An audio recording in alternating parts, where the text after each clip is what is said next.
Things have been looking a little rough in the Capcom camp for a while now, and although attempting to create an online competitive experience using the Resident Evil franchise may have sounded a little odd, it was a rich nugget of gaming worth exploring, if only to break new ground. The inclusion of social-like features in their mobile games, for example Dead Rising, has reached its logical conclusion with Resident Evil Versus, and players can now duke it out against each other and zombies in an online deathmatch-like mode.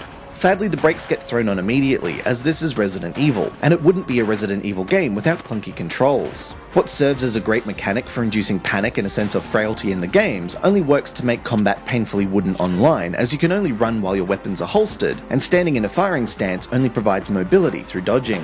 Aiming is stiff as well, as your movement controls double up as your aiming controls, while a host of contextual buttons on the left side pop in and out of view. Control options do provide some tweaking, but this mostly amounts to button pattern variations and no manual customization. While not the prettiest of games, Mercenaries does manage to hit the visual cues that make Resident Evil so iconic. Though limiting the playable character count to 3, especially when 4 people play in each match, seems like an odd restriction to make.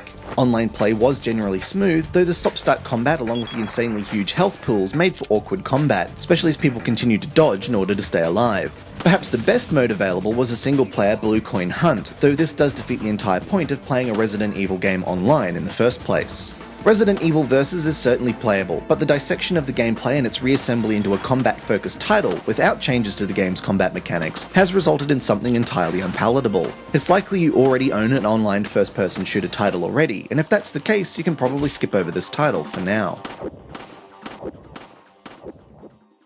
This has been Andrew with AppSpy.com. We review, you decide.